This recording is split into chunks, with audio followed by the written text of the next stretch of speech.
ouviu falar da atrofia muscular espinhal? Talvez não com esse nome, mas AMI. AMI é a sigla que a gente utiliza para falar dessa doença, que é um distúrbio genético. Muita gente não sabe, mas essa doença genética ela tem várias formas de apresentação e é disso que a gente vai falar um pouquinho hoje. Esse distúrbio genético ele acomete os músculos que a gente utiliza para realizar os movimentos, que são os músculos esqueléticos.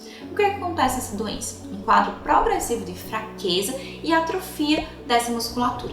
Isso acontece porque nessa doença a gente começa a perder os neurônios motores, que são as células nervosas que são responsáveis por controlar esses músculos. Essa doença, ela acontece por meio de alterações de um gene que chama SMN1. No nosso corpo a gente tem o SMN1 e o SMN2, que a gente herda da nossa mãe e do nosso pai. Esses dois genes, eles são responsáveis por produzir uma proteína que ela é responsável pela manutenção desse neurônio de forma saudável.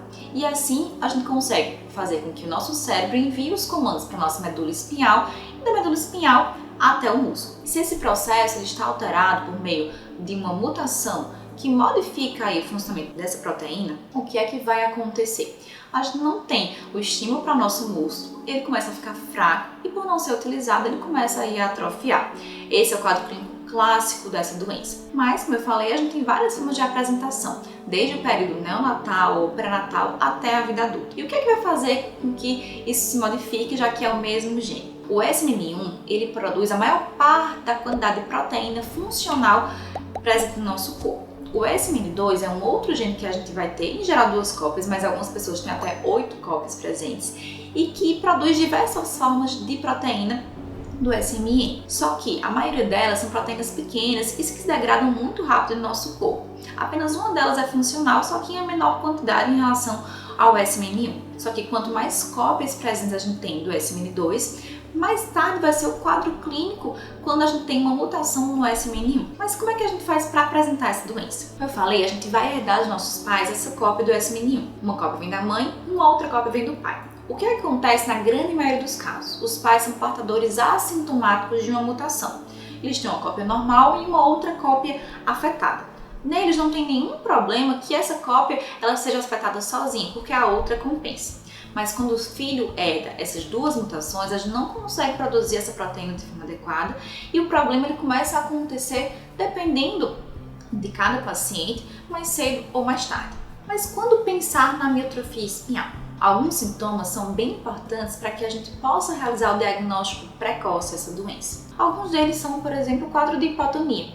São pessoas, principalmente crianças, que têm muita dificuldade em se movimentar, têm um tônus da musculatura muito diminuído. Ou então crianças que têm um atraso no desenvolvimento, por exemplo, para sentar, para andar. Ainda por conta dessa fraqueza muscular, ela pode ser tamanha que também prejudica a nossa respiração. E com isso a gente apresenta quadros de infecções, principalmente pneumonia de repetição, que também pode ser uma dica. Se a gente tem, por exemplo, uma pessoa, principalmente a criança, que tem quadros de pneumonia de repetição associados a uma dificuldade respiratória, essa também pode ser uma dica.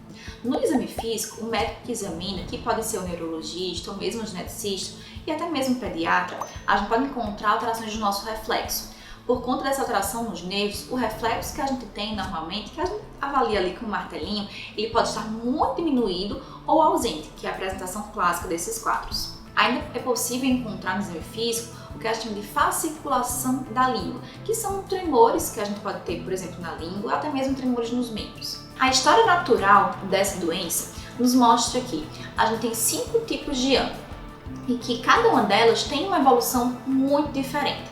A ideia aqui desse vídeo é fazer com que o diagnóstico ele consiga acontecer o mais precoce possível para esses pacientes, porque hoje em dia o segmento deles é cada vez mais diferenciado e a gente consegue promover a melhor qualidade de vida. Bom, na SMN0, o que é que a gente vai ter? Quadros são muito precoces, inclusive já com alterações desde intra-útero. Então são crianças que podem nascer, por exemplo, com quadro de contratura articular, porque já não conseguem movimentar-se desde dentro da barriga da mãe. O SMN1, que é uma das formas mais comuns, que inclusive tem um nome de uma síndrome, que é a síndrome de Wernicke-Hoffmann, é uma síndrome que a gente tem um quadro clínico iniciando antes dos 6 meses. Que tem um prognóstico que é progressivo e a criança ela vai evoluir com hipotonia muito grave, com alterações ali da movimentação global do corpo, inclusive com dificuldades respiratórias e muitas vezes depende da ventilação mecânica. Nesses casos, o diagnóstico ele é fundamental, de forma muito precoce, para que a gente possa intervir adequadamente nesse paciente. Além dos quadros respiratórios, na AMI tipo 1, a gente pode ter também muita dificuldade de deglutição e sucção, que também vai estar associada aí aos quadros de pneumonia. Enquanto que a AMI tipo 2, ela vai apresentar o quadro clínico durante os primeiros anos da infância e é caracterizada por atraso no desenvolvimento motor, principalmente. Nessas crianças, a gente pode encontrar alterações de exame físico, como por exemplo a alteração do reflexo e a hipotonia, e ela demora mais alguns anos para progredir. A diferença entre cada um desses quadros é exatamente a quantidade de genes que a gente vai ter do SMN2, porque ele consegue produzir ainda um pouquinho da proteína e permite que o paciente desenvolva algumas funções motoras durante algum tempo. Enquanto que a SMN2 ela apresenta os primeiros sintomas ali entre 6 meses, um ano e meio, exatamente os primeiros anos de vida, a SMN3 ela vai apresentar um pouquinho mais tardiamente, já próximo do segundo ano de vida, e vai ter um quadro clínico também progressivo que vai afetar esse desenvolvimento motor. Enquanto na SMN1 o que está mais afetado é o sustento da cabeça, por exemplo, o sistema encefálico, na SMN3, por outro lado, a gente tem uma dificuldade na deambulação, na dificuldade para andar. Na tipo 2 isso vai variar de acordo com o quadro clínico do paciente, mas as crianças podem inclusive chegar a andar ainda com dificuldade. E esse quadro pode acontecer nos adultos? Pode sim. A gente tem ainda a SMN4, que é um tipo mais raro, mas que pode ter uma apresentação durante a vida adulta, que é caracterizado por uma fadiga, uma fraqueza muscular, que também é um tipo de atrofia espinhal. O diagnóstico dessa condição é fundamentalmente clínico a partir de uma suspeita por meio da história do paciente, dos seus sinais e sintomas e do exame físico. Mas para confirmação é importante que a gente realize o exame genético. Como eu já comentei, a gente tem um gene que vai estar alterado, que é a SMN1. Em cerca de 95 a 98% dos casos, a gente vai ter deleções de uma região desse gene que a gente vai detectar por meio do exame que chama MLPA. 2 a 5% dos casos, a gente vai ter uma mutação de ponto em que a gente vai precisar realizar o sequenciamento para poder identificar essa mutação. Com esse diagnóstico na mão, a gente consegue confirmar o quadro clínico do paciente e realizar o segmento e o tratamento mais adequado para cada caso.